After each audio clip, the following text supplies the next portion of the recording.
Hello friends, आप सभी का स्वागत है आपके अपने यूट्यूब चैनल पे। दोस्तों, आज के इस वीडियो में हम आपको बताएंगे आईटीआई फर्स्ट ईयर के वर्कशॉप कैलकुलेशन और साइंस के सिलेबस के बारे में। दोस्तों, आईटीआई में जितने भी ट्रेड हैं उन सभी का सिलेबस सेम ही होता है फर्स्ट ईयर के लिए। बेशक वो कोई भी ट्रेड हो, मैकेनिकल ग्रुप का हो या इलेक्ट्रिकल ग्रुप का हो, फिटर ट्रेड हो, मशीनिस्ट ट्रेड हो, इलेक्ट्रीशियन हो, सभी का जो सिलेबस होता है फर्स्ट ईयर में वो भी वर्कशॉप कैलकुलेशन और साइंस का वह सेम ही होता है। तो चलिए दोस्तों, हम लोग वीडियो को स्टार्ट करते हैं और आप लोगों को बताते हैं कौन कौन से चैप्टर इस सिलेबस में हमको पढ़ना पड़ेगा। तो चलिए देखते हैं। दोस्तों, अगर चैनल पे नए हैं तो सब्सक्राइब ज़रूर कर लीजिएगा, क्योंकि हम एक आईटीआई के ही स्टूडेंट हैं। तो चलिए आपको बताते हैं क्या क्या पढ़ना पड़ेगा हमको। तो दोस्तों, इसमें जो पहला चैप्टर है आपका वो है यूनिट फ्रैक्शन, जो कि यूनिट फ्रैक्शन 9th में भी पढ़ना पड़ता है। वही है दोस्तों, इसका जो चैप्टर होता है बहुत इजी होता है। अगर 9th 10th सही से आप कंप्लीट किए होइएगा तो आराम से इसमें अच्छा मार्क्स गेन कर सकते हैं।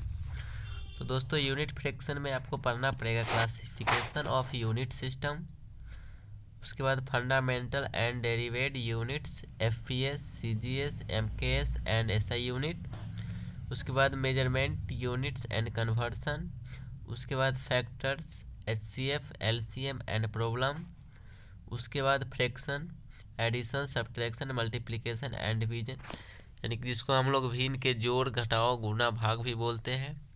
उसके बाद डेसिमल फ्रैक्शन, इसमें पढ़ना पड़ेगा आपको addition, subtraction, multiplication and division. उसके बाद है आपका solving problem by using calculate, यानी कि जो बड़ा बड़ा जो कैलकुलेट करने वाला जो क्वेश्चन होगा वो पढ़ना पड़ेगा। उसके बाद अगला चैप्टर है आपका स्क्वायर रूट, इसमें आपको पढ़ना पड़ेगा रेशियो एंड प्रोपोर्शन, परसेंटेज। इसका जो टॉपिक है वो है स्क्वायर एंड स्क्वायर रूट।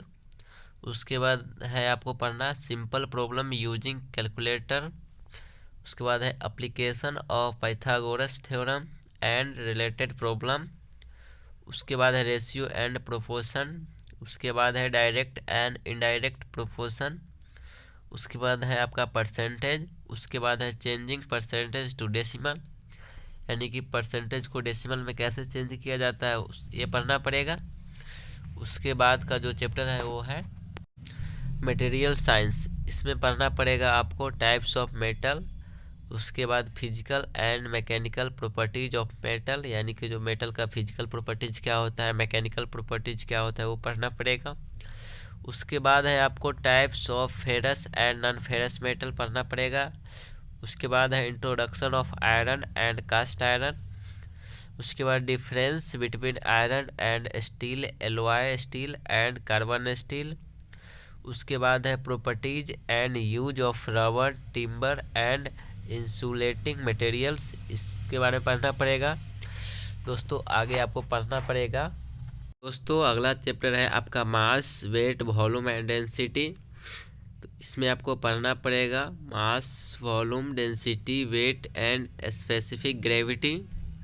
उसके बाद related problem for mass, volume, density, weight and specific gravity, यानी कि इसका जो न्यूमेरिकल आएगा वो पढ़ना पड़ेगा। 5वां चैप्टर है दोस्तों speed and velocity, work, power and energy. इसमें पढ़ना पड़ेगा दोस्तों rest, motion, speed, velocity, difference between speed and velocity, acceleration and retardation. उसके बाद पढ़ना पड़ेगा आपको related problem on speed and velocity, यानी कि स्पीड और वेलोसिटी में जो प्रॉब्लम होगा, प्रॉब्लम वाला क्वेश्चन होगा उसको बनाना पड़ेगा। और दोस्तों, अगला चैप्टर है इसमें potential energy, kinetic energy and related problem with related problem. उसके बाद पढ़ना पड़ेगा दोस्तों work, power, energy, HP, IHP, BHP and efficiency. उसके बाद दोस्तों 6ठा चैप्टर है आपका heat and temperature and pressure, concept of heat and temperature. इसमें दोस्तों पढ़ना पड़ेगा आपको effect of heat, difference between heat and temperature, देखिए हीट और टेम्परेचर में क्या डिफरेंट है वो पढ़ना पड़ेगा। Scale of temperature, Celsius, Fahrenheit, kelvin and conversion between scale of temperature. ये पढ़ना पड़ेगा। उसके बाद दोस्तों इसमें अगला टॉपिक है वो है आपका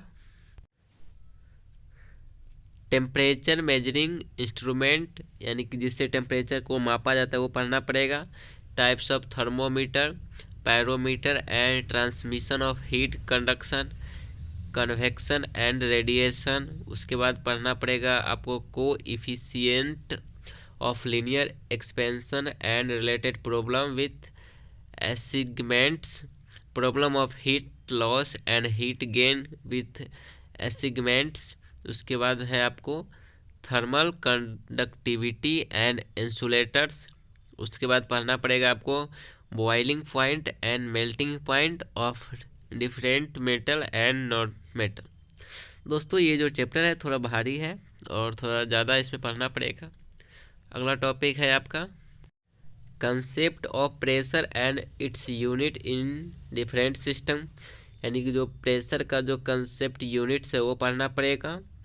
उसके बाद दोस्तों जो 7वां चैप्टर है आपका वो है बेसिक इलेक्ट्रिसिटी, यानी कि जो इलेक्ट्रीशियन का स्टूडेंट है उनके लिए थोड़ा ज़्यादा ध्यान देना पड़ेगा। इसमें आपको पढ़ना पड़ेगा introduction and use of electricity, molecule, atom, how electricity is product, electric current, AC, DC and their comparison, volts, resistance and their units. दोस्तों ये 10th का ही चैप्टर है, इसमें इलेक्ट्रिक चैप्टर है 10th का, उसी से रिलेटेड है। उसके बाद दोस्तों इसमें आगे पढ़ना पड़ेगा आपका conductor, insulator, types of conduction, series and parallel. उसके बाद आपको Ohm's law, relation between wire and related problem. दोस्तों जो ओम्स लॉ है ना वो सेकेंड ईयर में भी आता है, क्योंकि हम फर्स्ट ईयर और सेकेंड ईयर का एग्ज़ाम दिए हैं तो सेकेंड ईयर में भी आया था। अगला चैप्टर है दोस्तों आपका electrical power, energy and their units, calculation with assignments. उसके बाद का टॉपिक है दोस्तों magnetic induction, self and mutual induction and EMF generation. उसके बाद है आपका electrical power, HP, energy and units of electrical energy. 8वां चैप्टर है दोस्तों आपका मेंसुरेशन। दोस्तों ये मैथ का है, इसमें आपको पढ़ना पड़ेगा area and perimeter of square, rectangle and parallelogram. इसका जो क्षेत्रफल होता है, परिमाप होता है वो निकालने का। उसके बाद है आपका दोस्तों इसमें पढ़ना पड़ेगा area and perimeter of triangle, यानी कि ट्रायंगल का जो एरिया और पेरीमीटर के बारे में पढ़ना पड़ेगा। अगला टॉपिक है दोस्तों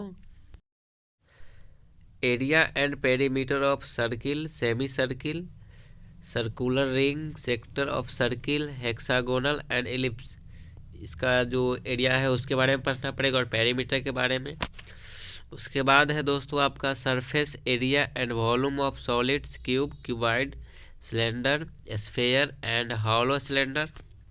इसके बारे में पढ़ना पड़ेगा दोस्तों, आयतन निकालना पड़ेगा। उसके बाद है दोस्तों finding lateral surface area, total surface area and capacity in litres of hexagonal, conical and cylindrical shaped vessel. अगला चैप्टर है दोस्तों आपका लीवर्स एंड सिंपल मशीन्स। इसमें पढ़ना पड़ेगा दोस्तों आपका simple machine, effort and load, mechanical advantage, velocity ratio, efficiency of machine, related between efficiency, velocity ratio and mechanical advantage. उसके बाद का टॉपिक है दोस्तों लीवर्स एंड इट्स टाइप। उसके बाद का जो चैप्टर है दोस्तों 10वां वो है ट्रिकोनोमेट्री। ये दोस्तों 10th में भी है, 12th में भी है, लेकिन आपको 10th का आएगा।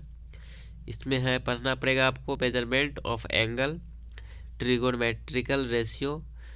उसके बाद है ट्रिकोनोमेट्रिकल टेबल पढ़ना पड़ेगा, यानी कि sin 30 का मान क्या होता है, sin 60 का मान क्या होता है, ये सब।